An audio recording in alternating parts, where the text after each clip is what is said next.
en Algérie, tout le monde devrait se réclamer de Tamazight. Mais beaucoup de gens sont complexés et comme l'arabisation s'est accompagnée de l'islamisation et comme les gens sont devenus croyants, qui sont devenus musulmans, à partir de là, ils se croient obligés d'être arabes, c'est-à-dire l'islamisation a entraîné l'arabisation et par là même le reniement de la langue. Alors que cette langue est encore très vivante. De toute façon, ça se sentait déjà dans la chanson, mais ça se sentait même dans la capitale, à Alger, et surtout à Alger, parce que il se trouve que la Kabylie, la grande Kabylie n'est pas loin d'Alger, elle est à 100 km. Et les habitants d'Alger, qu'est-ce que c'est? C'est des Kabyles. Le mot Kabyle même, il demande à être expliqué, parce que Kabyle, qu'est-ce que ça veut dire?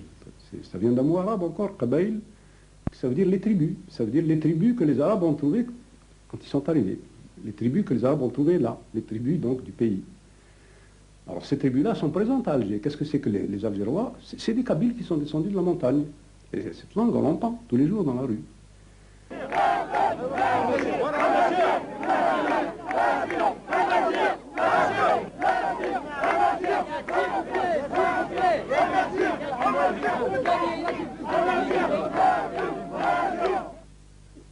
Beaucoup de choses qui se sont passées. Beaucoup de groupes qui ont été interdits, beaucoup de... Bon, nous, on a commencé à ce moment-là, avec la guerre de 2000 ans, un travail sur l'histoire de la Kahina, par exemple, qui est notre grande héroïne nationale, c'est un peu notre Jeanne d'Arc. C'est une femme qui a été à la tête des tribus en Algérie et qui a résisté aux Arabes, à l'invasion arabe, et qui est morte au combat. Bon, on dit d'elle, comme on dit toujours, de ces héros qui se sont jetés dans des puits ou qui se sont suicidés pour les amoindrir. En fait, elle est morte au combat. Et à l'heure actuelle, je crois que notre combat, c'est ça. C'est affirmer, dans cette langue, une Algérie qui soit débarrassée, qui soit désaliénée, aussi bien du mythe de l'Algérie française que du mythe de l'Algérie arabo-musulmane, qui soit enfin l'Algérie elle-même, l'Algérie tout court.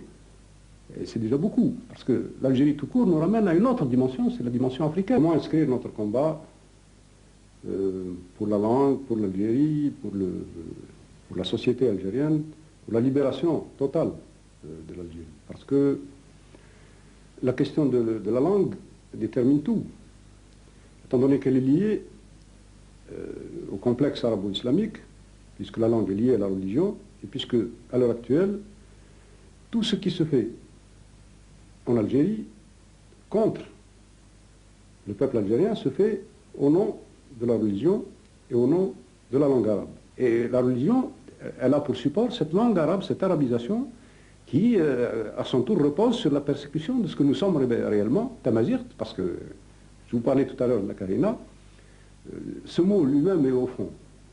Tous les mots sont des mots pièges, parce que Kahina aussi, ce n'est pas le vrai nom de cette femme. Puisque Kahina, c'est le nom que lui donnaient les Arabes. Le Kahina, c'est un peu la même racine que Kohen, en hébreu.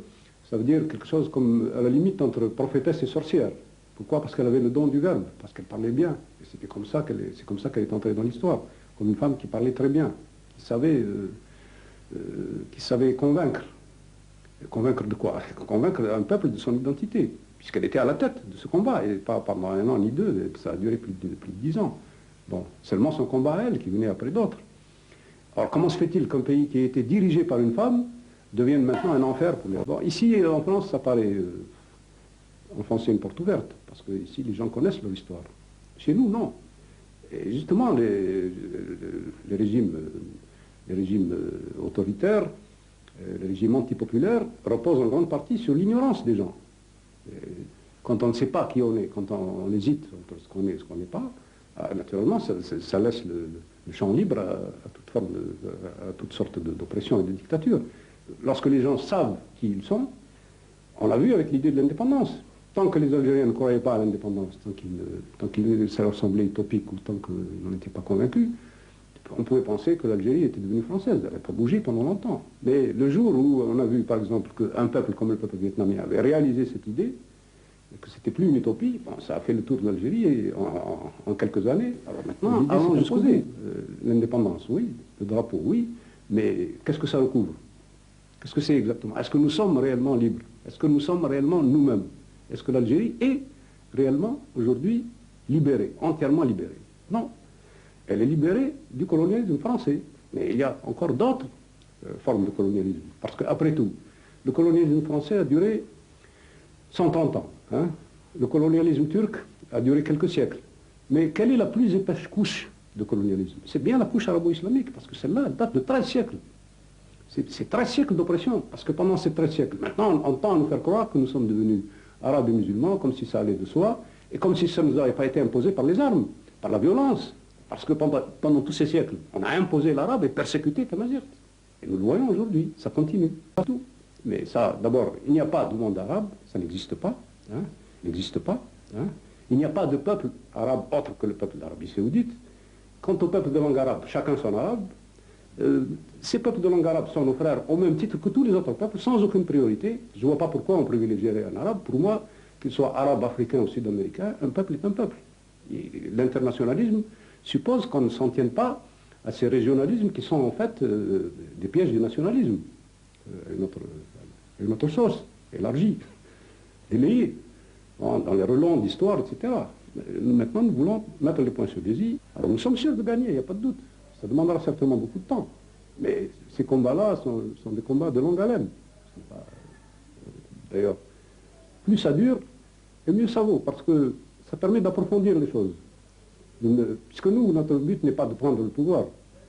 Hein? Notre but, c'est de tourner le dos à toute forme de pouvoir. Notre but, c'est de nous adresser au peuple pour qu'il se retrouve lui-même et qu'il exerce lui-même tous les jours son propre pouvoir. Il le peut. Voilà.